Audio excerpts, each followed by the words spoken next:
الاهلي بطل الدوري بلا منافس.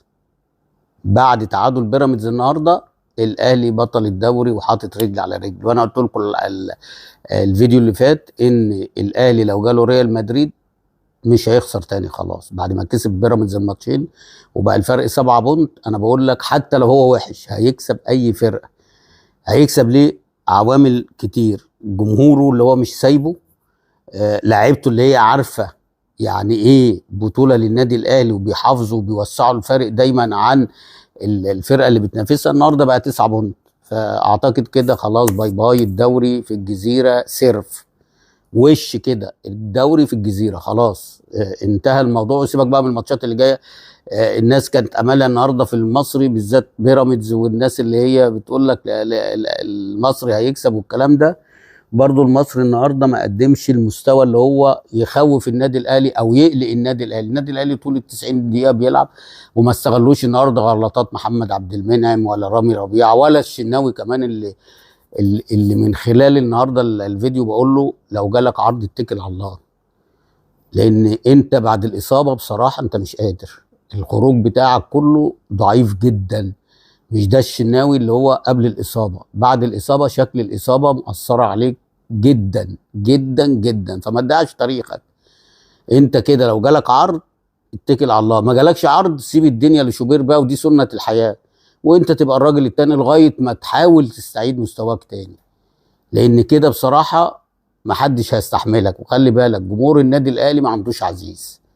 سيبك من الاونطه دي بقى وان هو يشجعك والكلام ده، اول ما هيقلب عليك مش هتشوف تاني. فدي نصيحه مني، انت وكهربا لو جالكوا عقود اتكلوا على الله. نرجع تاني للماتش. النادي الاهلي الشوط الاولاني يعني اللعب منحصر كله في نص الملعب، ما فيش خطوره لا هنا ولا هنا. يعني الوحيد اللي بيحاول الشوط الاولاني كان حسين الشحات. وبعد كده خلاص يعني الشوط انتهى، ما حسيناش باي خطوره بس النادي الاهلي يعني عارف ان هو هيكسب في اي وقت. هو زي ما بتقول ايه، بيهمد الفرقه اللي قدامه بدنيا وفنيا ومعنويا، واخد بالك، لغايه ما هو في الوقت المناسب يضرب ضربته. زي الشوط الثاني كده لما نزل الشوط الثاني وفي كوره بمجهود فرد الرضا سليم، اللي المفروض ما اعرفش ده كان بيقعد ليه. يعني انا ما اعرفش ده كان بيقعد ليه. ده لو خد الفتره اللي فاتت دي يعني انا بقول لك كان هيبقى اقوى من حسين الشحات واقوى من بيرسي تاو. لعيب كوره بيلعب برجله اليمين وبرجله الشمال، بيعرف يجيب جون، بيعرف يعمل جون. يعني الجون اللي عمله النهارده ده واخده من قبل نص الملعب وبيجري ومجري وراه كل لعيبه المصري، وعمل الكروس زي ما الكتاب بيقول. وطبعا هنا في وقفه، هنا في حاجه اسمها وسام ابو علي. وسام ابو علي ده لو من اول ما جه ولعب كان زمانه هداف الدوري وهو مغمض. بس منك لله يا كولر، كنت بتلعب عليه مودست ازاي ده انا ما اعرفش. كنت بتلاعب لعيب مبطل بقاله 20 سنه بتلعبه ازاي على راجل زي ده؟ يعني النهارده دبش ده الكره اللي عدته هو عينه على الكره وماشي معاها لاخر لحظه وحاطط دماغه في البعيده. وربنا دي لو جت لمودست والجون فاضي ومفيش دبش كان في اي حد، يبقى مفيش اي حد لا دبش ولا غير ولا الهابيك كمان كان هيجيبها جون. ما كانش هيجيبها جون. ده انا بتكلم على مودست.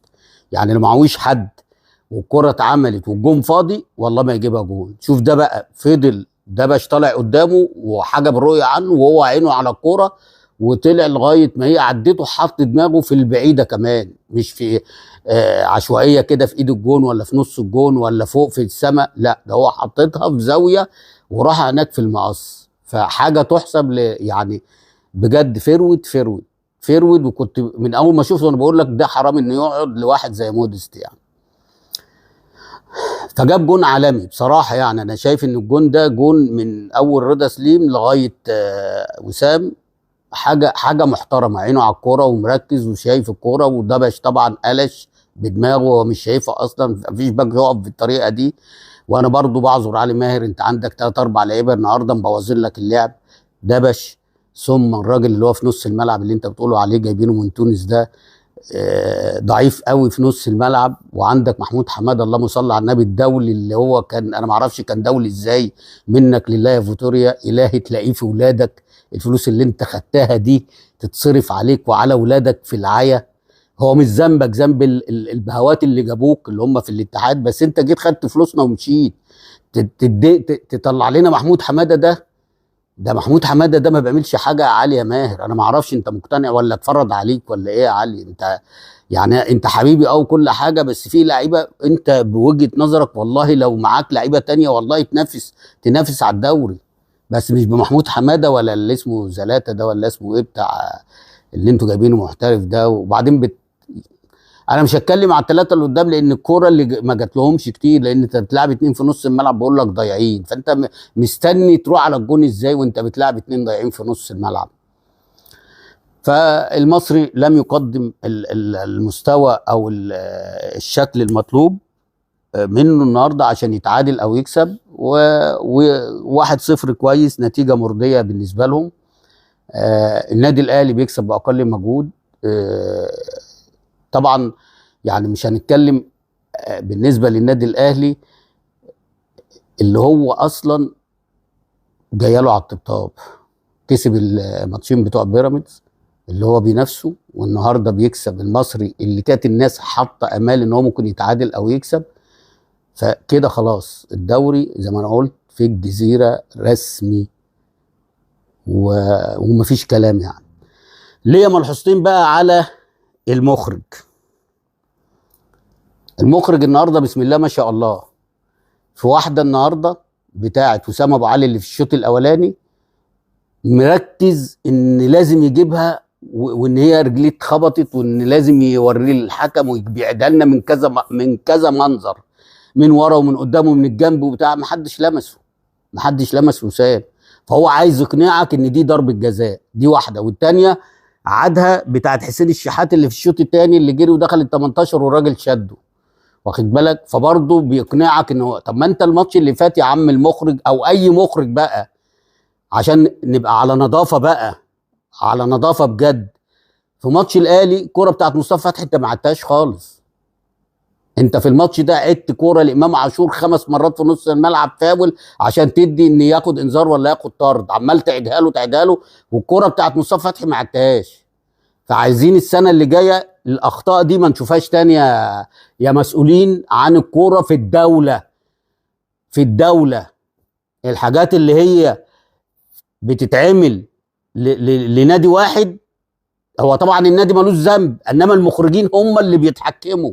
عشان لما نيجي نتكلم ونقول المخرجين يقول لك لا لا لا لا لا ما لهمش دعوه بالفار والعار والكلام. لا يا حبيبي، ما هو بيظبط كاميراته على ان هي زي. طب اقول لك على حاجه، ضربه الجزاء النهارده بتاعت الزمالك حسبت عليه ما زيها زي بتاعت كريم فؤاد في ماتش الاهلي وبيراميدز. هتقول لي حكم اجنبي وحكم اجنبي، ماشي، بس انا بقول لك دي ضربه جزاء ودي ضربه جزاء، لا دي اتحسبت بس بتاعت النهارده تتحسب، نفس الكوره ونفس الشكل. فعايزين نتفرج على دوري محترم، تصوير محترم، اخراج محترم، فار محترم، حكم محترم، جماهير محترمه، واخد بالك؟ عشان نتلاشى كل اللي حصل الموسم ده ونبدا موسم على نضيف، على رواقه بقى، واللي يكسب يكسب واللي يخسر يخسر. عايزين نشوف منافسه بجد، نروح بقى لماتش الزمالك. طبعا ما اتفرجتش الا على الهدف بتاع عبد الله السعيد اللي عمل اسيست لمصطفى شلبي، حاجه محترمه جدا. انا ما اعرفش بقى جمهور الزمالك ايه رايكم دلوقتي في مصطفى شلبي؟ يعني ماتش بيراميدز بينافس والراجل بيرقص ويخش ويعمل 1 2 مع عبد الله السعيد ويحط في البعيده جون عالمي، بس جمهور الزمالك ما بيحبوش. ليه؟ اصل هو كان عايز يروح الاهلي. طب ما انت عندك عبد الله السعيد جاي من الاهلي، وعندك ناصر ماهر جاي من الاهلي، واحمد حمدي كان في الاهلي. انسوا بقى الحته دي وفكروا بقى عشان تبنوا فرقه جديده السنه اللي جايه عشان تفكروا في المنافسه. دي حاجه. تاني حاجه الجون اللي اسمه محمود الشناوي ده شكله كده مبشر، شكله، وهيبقى يعني لو خد الفتره اللي جايه وخد ماتشات كتيره هيبقى حاجه محترمه، وهيبقى احسن من الشناوي هنا وهنا. يعني شكله كده هو اللي هيبقى الشناوي رقم 1 او هو اللي في الحته الثانيه، انما الشناوي هنا والشناوي هنا كفايه بقى، كفايه بجد يعني. فطبعا بقول له انت عامل ماتش كبير النهارده وانت السبب في التعادل، لان في انفرادين شفناهم، واحده بتطلعها بايدك على مرتين صدتها وهي بتقع، والراجل هيحط دماغه وانت قمت جاي لطشها بايدك، والتانيه الانفراد اللي انت طلعتها برجلك. فبنقول ان شاء الله لو خدت هتبقى خامه كويسه، واضافه بقى لحراس المرمى في مصر. مبروك للنادي الاهلي وجماهيره. كده المسرحيه خلصت والستاره نزلت، والدوري في الجزيره. السلام عليكم. ده طبعا كان تعليق رضا عبد العال بعد فوز النادي الاهلي على النادي المصري النهارده بهدف، وتعادل الزمالك وبيراميدز. قال طبعا مبروك للنادي الاهلي الدوري، وطبعا مبروك من زمان للنادي الاهلي الفوز بالدوري. بس النهارده كان النادي الاهلي بيثبت للجميع ان هو الاحق ببطوله الدوري. هو ده طبعا كان تعليق رضا عبد العال. لو في لكم اي تعليق يا ريت تكتبوه في التعليقات. متنسوش تشتركوا في القناه، قناتكم الرمح الاحمر. السلام عليكم.